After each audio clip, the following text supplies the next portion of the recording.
Olá, meu amigo, e daí? Como é que você está? Tudo bem? Tem lido a sua Bíblia? Que bom que você tem lido a Bíblia todos os dias, como a gente tem falado aqui no programa Reavivados por Sua Palavra.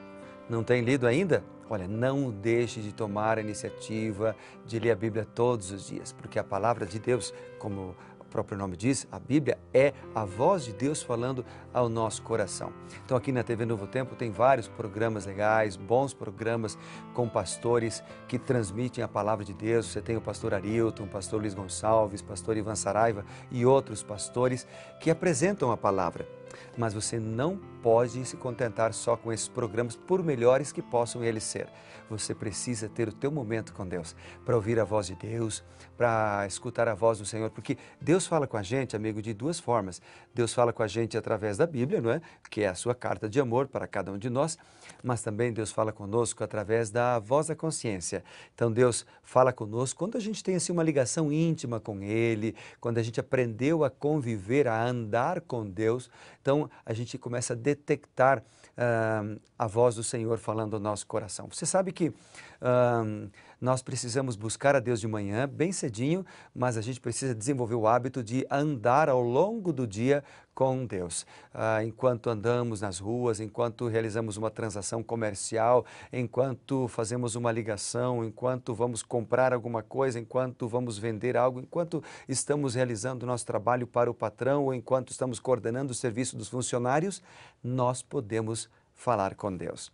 Deus está sempre com a gente e em alguns momentos, de maneira mais íntima, mais especial, Ele quer estar também nos abençoando. E esse momento é o da oração. É quando a gente fecha o olho e nada nos distrai. Por que a gente fecha o olho? Na verdade, a gente pode orar com os olhos abertos.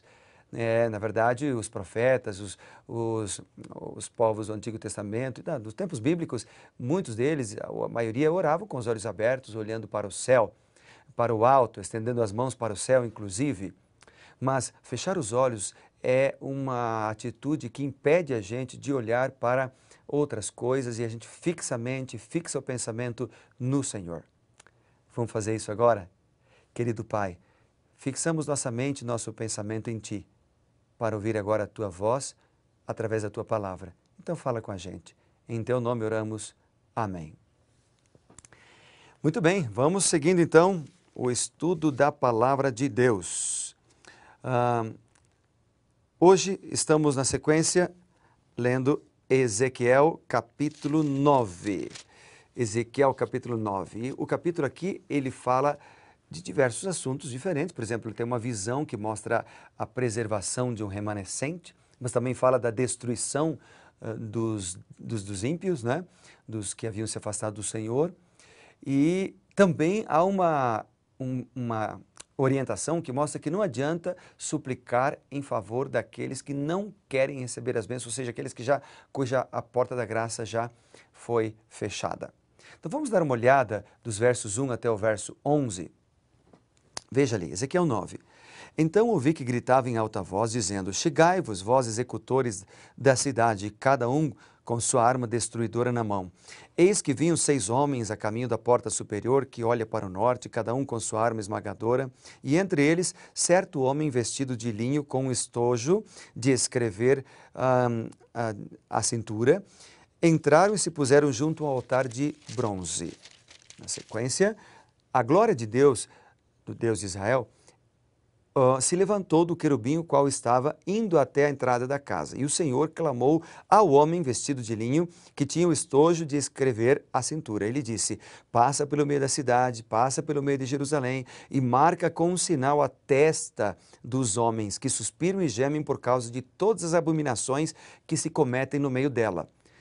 Então veja, ele deveria marcar aqueles que não se conformavam com a impiedade, que não se conformavam com a maldade, que não se conformavam com aquilo que é ruim.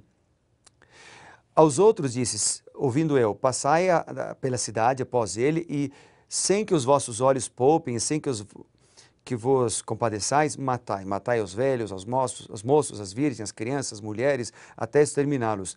Mas a todo homem que tiver o sinal, não vos chegueis. Começai pelo meu santuário. Então começaram os anciãos que estavam diante da casa, e ele lhes disse: contaminai a casa, enchei de mortos os átrios, e saíram e mataram na cidade. Havendo eles matado, ficando eu de resto, caí com o rosto em terra e clamei e disse: Ah, Senhor Deus, dar-se ao caso que destrua todo o restante de Israel, derramando o teu furor sobre Jerusalém? Então me respondeu: A iniquidade da casa de Israel e de Judá é excessivamente grande. A terra se encheu de sangue, a cidade de injustiça, e eles dizem: O Senhor abandonou a terra, o Senhor não nos vê. Também quanto a mim, os meus olhos não pouparão, nem me compadecerei, porque sobre a cabeça deles farei recair as suas obras. Eis que o homem que estava vestido de linho, a sua cintura estava o estojo de escrevedor, ele relatou dizendo: Fiz como me mandaste. Uau! Aqui nós temos uma figura de juízo, né? Os idólatras são mortos, e uma visão também sobre a destruição iminente de Jerusalém. No verso 1, o Deus de Israel vinha falando com Ezequiel e ele viu a glória do Senhor.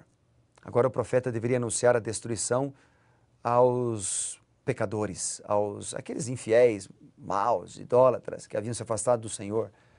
O sentido literal do termo aqui é que é aqueles que têm armas, aqueles que têm comando, consequentemente poder, os guardas da cidade. Né? O termo também pode significar aqueles os quais pesam acusação excessiva. Esse tipo de sentença ele é utilizado com frequência para descrever atitudes negativas, como lá em Isaías capítulo 10. Ali aparece a figura de um homem entre eles. Provavelmente ele era além daqueles 6, somando os 6 escolhidos como os algozes, e mais outro representando a presença e a pureza do Deus Santo, que é digno de separar alguns para o julgamento e poupar outros para a destruição.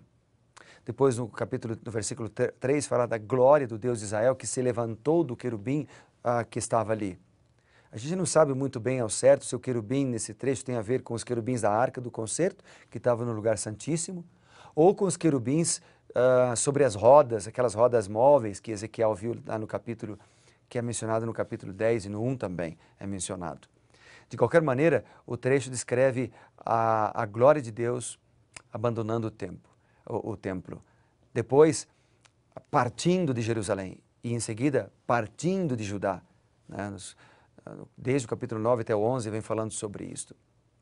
E o capítulo fala de marcar com um sinal as testas daqueles, lá no verso 4, né? Daqueles que são fiéis.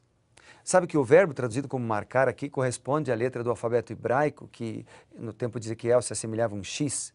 Então, os marcados na testa seriam homens que suspiravam, que reclamavam, que não suportavam as abominações da idolatria. Então, as pessoas que demonstravam um genuíno arrependimento, aversão pelo pecado, ou seja, foram separadas daquelas de coração duro. Aqui era como se era o juízo de Deus. No tempo do fim, antes de Jesus voltar, também os justos serão separados dos ímpios, e quando Jesus vier, haverá uma separação clara entre os que serão mortos na volta de Cristo, os ímpios, e os que serão salvos, transformados. Mateus capítulo 25 fala disto, 1 Tessalonicenses capítulo 4, versos 13 em diante fala disso, e 1 Coríntios capítulo 15, do versículo 51 em diante, Apocalipse 20, são textos que falam que na volta de Cristo os justos serão transformados num abrir e fechar de olhos, os mortos ressuscitarão incorruptíveis e os ímpios serão destruídos e condenados para sempre. Então, isso que aconteceu aqui poderíamos dizer, uma pequena demonstração daquilo que acontecerá de maneira grandiosa na volta de Cristo. E é hoje o tempo para nós tomarmos a decisão. Hoje é o tempo para nós decidirmos de que lado nós estaremos. Hoje é o tempo para nós decidirmos estar do lado de Cristo e sermos salvos na sua segunda vinda. Hoje é o dia para nós dizermos: Senhor, eis-me aqui, toque meu coração, toca na minha vida, transforma meus hábitos, livra-me das tentações, muda meu caráter. Hoje é o dia para nós fazermos a escolha certa. No verso 6 e 7 fala do meu santuário. Comece pelo meu santuário. Ou seja, os líderes espirituais, né, que eram corruptos, estavam praticando idolatria, a imoralidade dentro do templo. E o juízo começaria com eles, porque os líderes temos maior responsabilidade perante o povo. Então, os líderes fizeram com que a nação se afastasse de Deus, pelo seu exemplo, pelo seu ensino, e agora o juízo começaria por eles. E há ali a declaração, né, de Deus: vocês contaminam a casa de Deus, vocês enchem os átrios de mortos, né? E sair, ou seja, implicava realizar a execução de todos no templo e deixar todos ali caídos. É uma figura de juízo.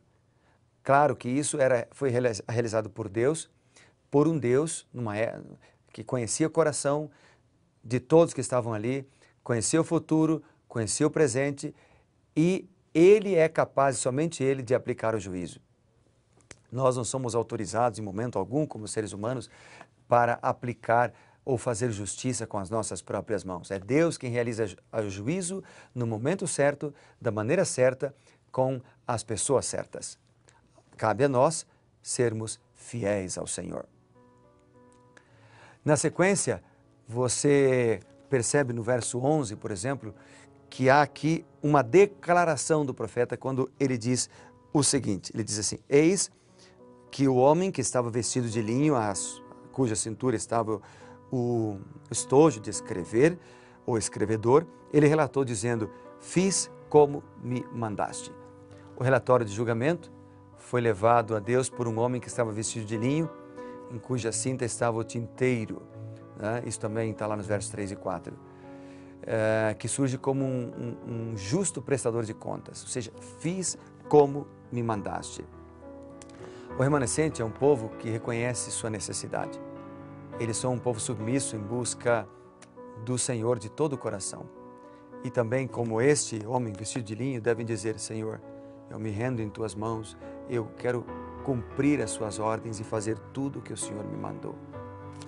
A obediência, a fidelidade aos mandamentos de Deus nos abençoará, e a infidelidade fará cair sobre nós a condenação. Deus hoje nos dá a oportunidade para decidirmos sermos fiéis. O que você vai escolher? Eu escolho Jesus. E você? Vamos orar por isso? Querido Pai, queremos orar pedindo Tuas bênçãos e força do Senhor para sermos fiéis. Ilumina-nos com Teu Santo Espírito e nos ajuda nesta escolha. Em Teu nome. Amém.